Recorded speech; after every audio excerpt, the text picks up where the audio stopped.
Assalamualaikum warahmatullahi wabarakatuh. Halo rekan-rekan semua, perkenalkan nama saya Nur Yasin dari kelas AK 204 Prodi Akuntansi Universitas Cyber Asia. Di sini saya akan mempresentasikan mata kuliah Statistik Ekonomi dan Bisnis yang berjudul Probabilitas dan Distribusi Probabilitas Diskrit.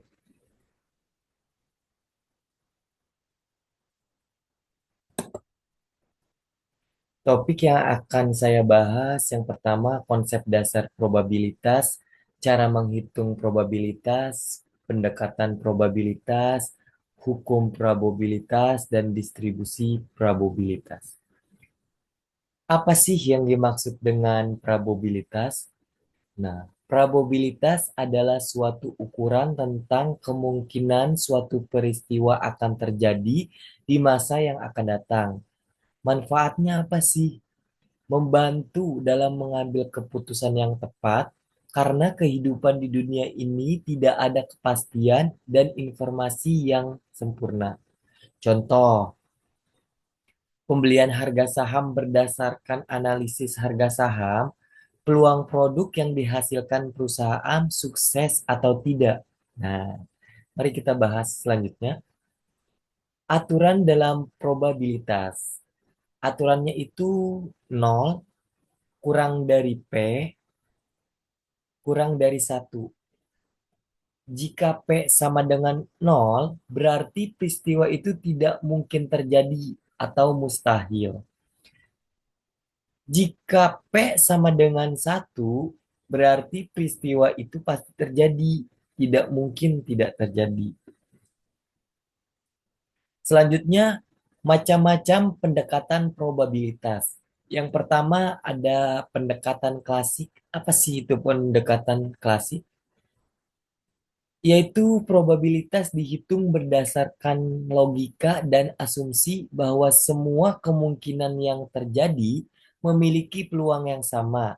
Rumusnya sudah tertera di sini.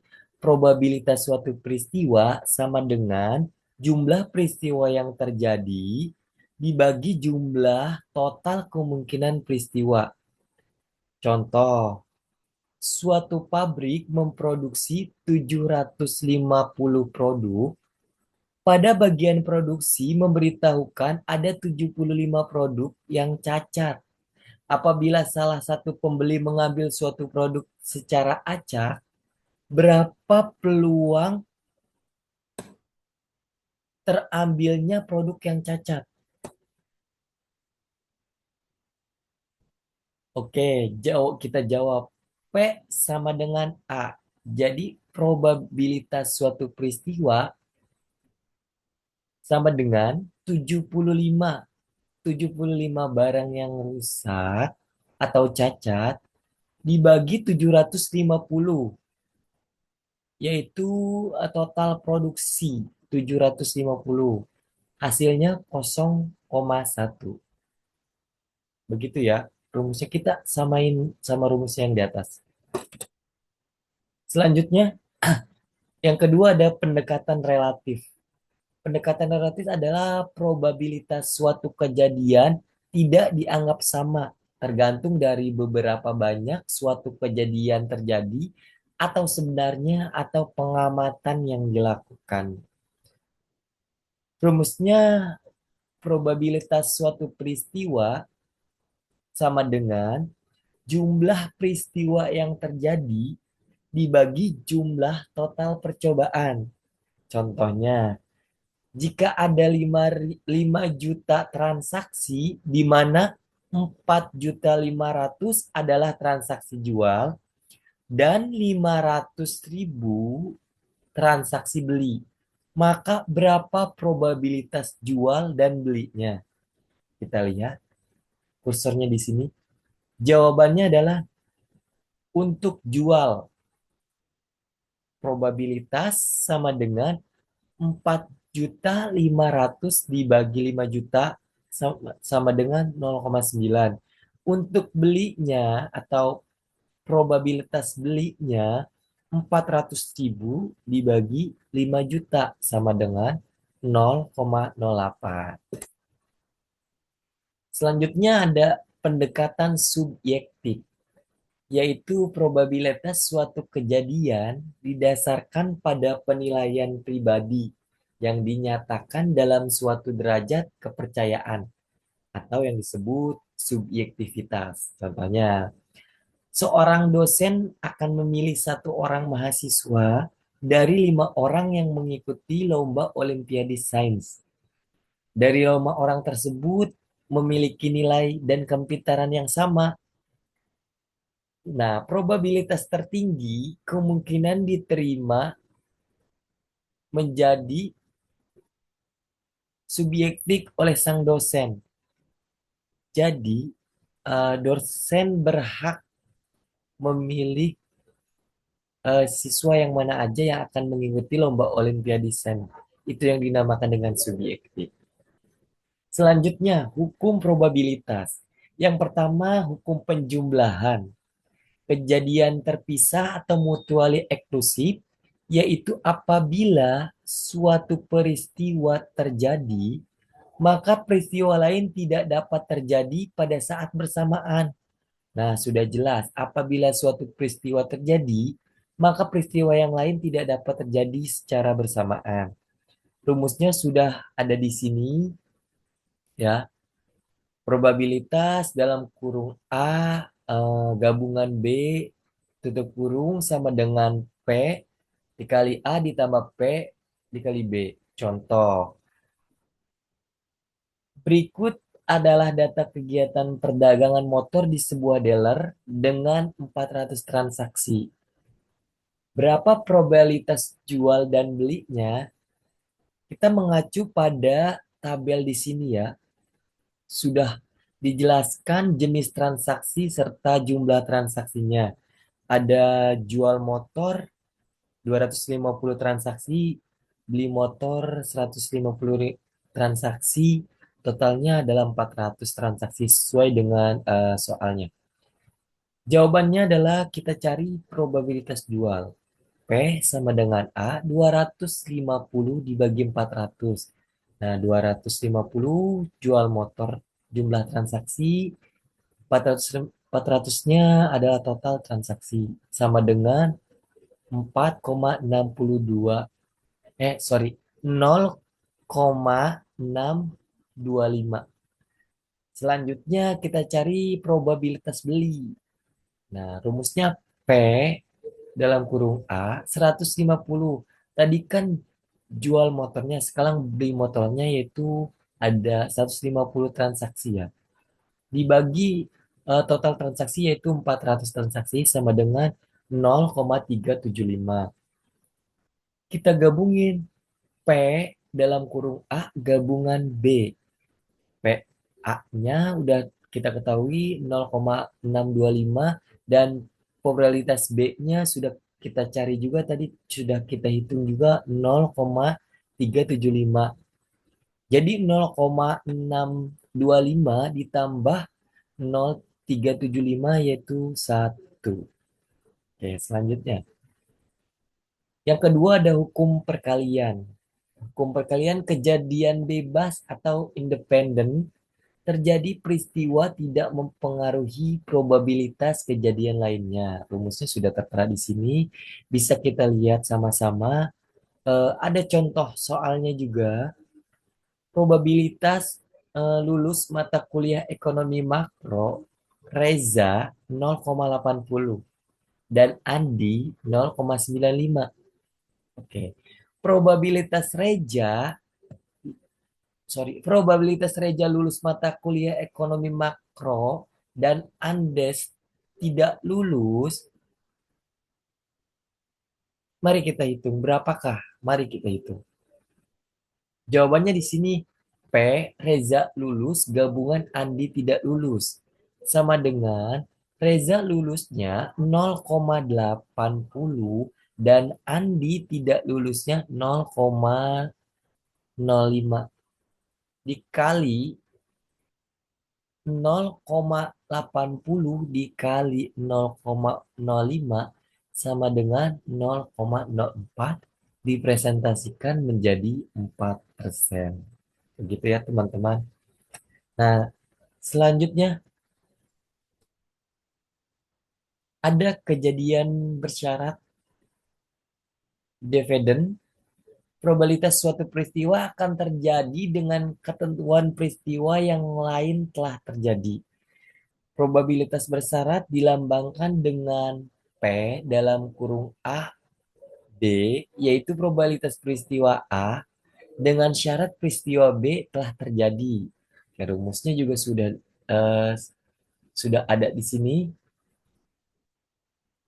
Nah, kita ada contoh soalnya. Seorang pelamar kerja memiliki peluang lulus psikotes 0,8.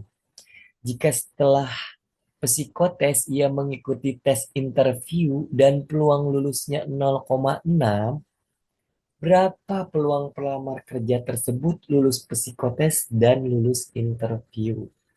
Nah, sudah diketahui PA-nya atau peluang lulus psikotesnya serta PB-nya peluang lulus interview dan setelah lulus psikotesnya sudah ada di sini semua ya. Jadi P dalam kurung A gabungan B sama dengan PA dikali PB setelah A. Jadi P dalam kurung A gabungan B sama dengan 0,8 dikali 0,6 sama dengan 4,8. Oke. Begitu ya teman-teman. Selanjutnya, selanjutnya kita bahas distribusi probabilitas diskrit. Apa sih itu distribusi probabilitas? Nah, distribusi probabilitas adalah sebuah susunan distribusi yang mempermudah mengetahui probabilitas sebuah peristiwa, merupakan hasil dari setiap peluang peristiwa. Contoh kasusnya, beberapa peluang meraih untung dari investasi di reksadana. Beberapa banyak, berapa banyak barang harus dikirim apabila selama perjalanan barang mempunyai probabilitas rusak. Berapa peluang karyawan bekerja lebih baik esok hari. Selanjutnya, macam-macam distribusi probabilitas diskrit. Yang pertama ada distribusi binomial. Penemuan distribusi binomial adalah James Bernoulli sehingga dikenal sebagai distribusi Bernoulli. Menggambarkan fenomena dengan dua hasil atau outcome. Contoh, peluang sukses dan peluang gagal, sehat dan sakit, dan sebagainya.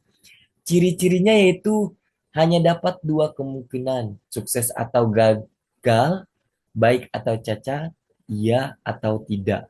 Nah, jadi ciri-cirinya ada dua kemungkinan ya teman-teman. Selanjutnya, kemungkinan sukses untuk setiap percobaan adalah sama.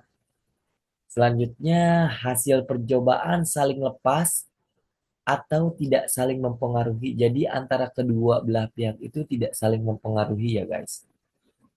Selanjutnya, distribusi binomial terdapat kali percobaan tertentu. Ya, berikut adalah ciri-ciri percobaan binomial. Oke, next. Nah, rumus distribusi probabilitas binomial sudah ada ya teman-teman di sini bisa kita lihat.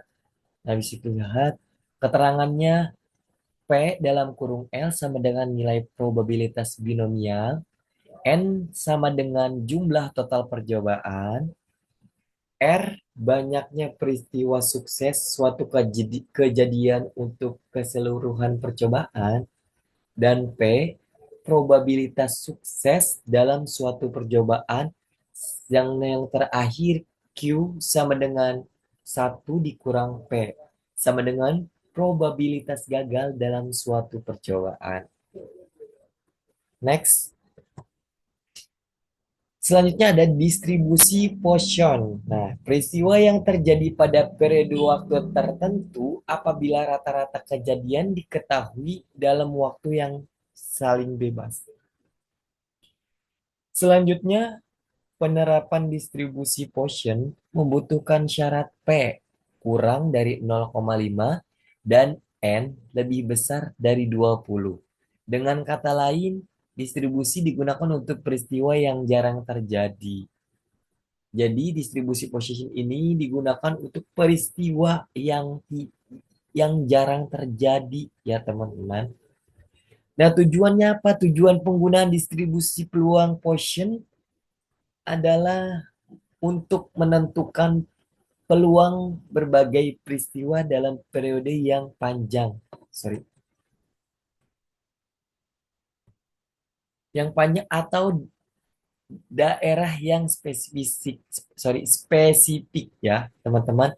Tujuannya penggunaan distribusi ini adalah untuk menentukan peluang berbagai peristiwa dalam periode yang panjang atau dalam daerah yang spesifik. Oke. Selanjutnya, rumus Poisson. Oke, rumusnya sudah tertera di sini ya, guys. Bisa kita lihat yang sudah saya background orange ini, di mana keterangannya P sama dengan R, PR sama dengan nilai distribusi Poisson, dan M atau sama dengan rata-rata hitung dari jumlah nilai sukses, dan N sama dengan banyaknya amatan, P sama dengan probabilitas dalam suatu percobaan, serta E bilangan konstan. Dan yang terakhir, R banyaknya peristiwa sukses suatu kejadian untuk keseluruhan percobaan.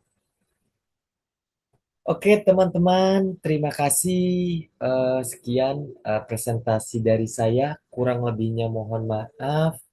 Eh, kita bisa bertemu lagi di lain waktu dan kesempatan. Eh, saya tutup presentasi kali ini. Terima kasih. Wassalamualaikum warahmatullahi wabarakatuh.